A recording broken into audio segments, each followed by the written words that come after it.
नमस्ते।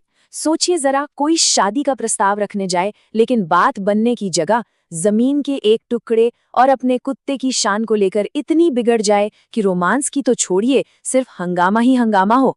यही है एंटन चेखोव के मशहूर नाटक द प्रपोजल की कहानी। और आज हम इसी मजेदार और अनोखे प्रस्ताव की परतें खोलने वाले हैं। आम तौर पर जब शादी के प्रस्ताव के बारे में सोचा जाता है तो दिमाग में आता है प्यार, रोमांस और ढेर सारी खुशियां। लेकिन चेखव की दुनिया में एक प्रस्ताव का मतलब है जमीन पर जोरदार झगड़े, अपने अपने कुत्तों को लेकर तीखी बहस और इतनी ज्यादा घबराहट कि दिल की धड़कनें बेकाबू हो जाए। यही तो इस नाटक का सबसे बड़ा और मजेदार कॉन्ट्रास्ट है। तो इस पूरे विश्लेषण में हम क्या क्या देखने वाले हैं? पहले तो हम देखेंगे कि ये प्रस्ताव आखिर गड़बड़ कैसे हुआ।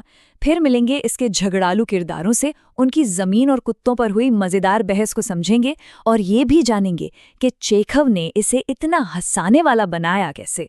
और हाँ, आखिर में हम इसके पीछे छिपे एक गहरे मतलब पर भी बात करेंगे कि कैसे उस दौर में शादी एक बिजनेस डील हुआ करती थी।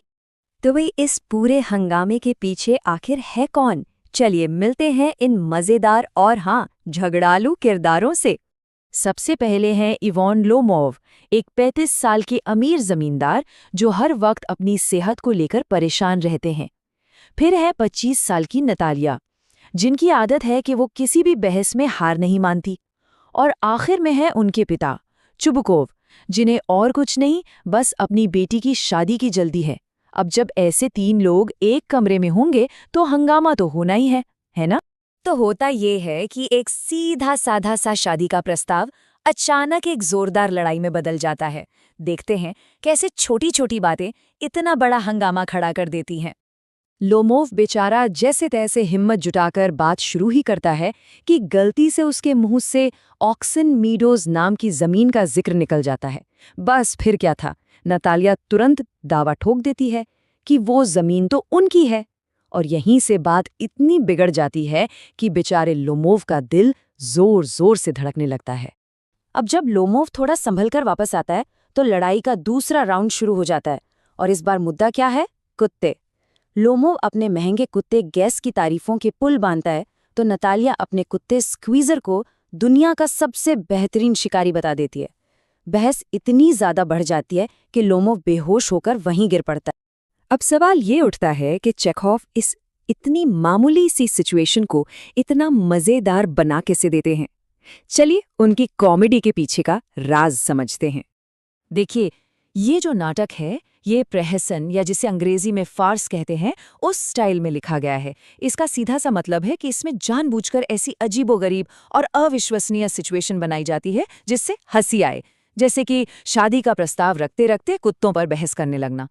चेखोव का कॉमेडी का फॉर्मूला बड़ा सिंपल लेकिन बहुत असरदार है। स्टेप 1, एक सीरियस मकसद लो, जैसे शादी का प्रस्ताव। स्टेप 2, उसमें कुछ फ्लॉड किरदार डाल दो जिनमें घमंड और घबराहट कूट कूट कर भरी हो।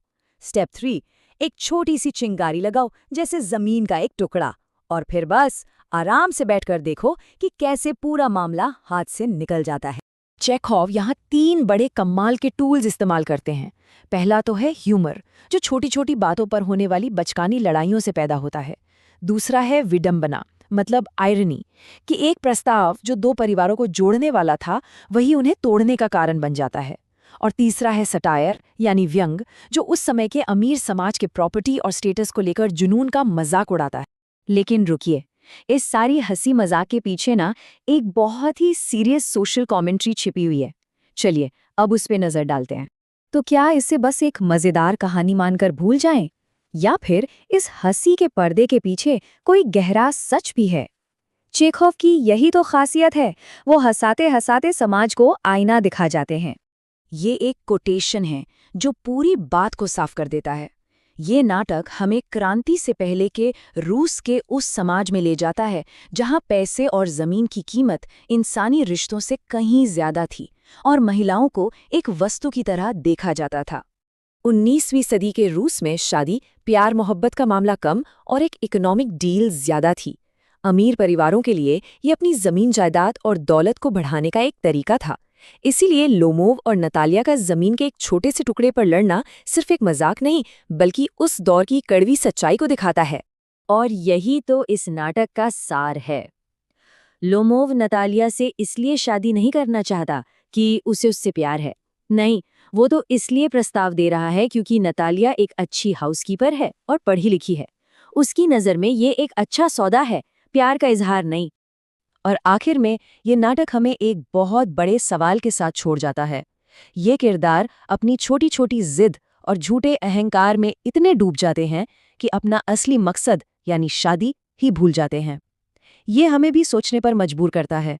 हमारी जिंदगी में भी ऐसा कब कब होता है जब हमारा घमंड हमारी सबसे कीमती चीज़ों पर भारी पड़ जाता है।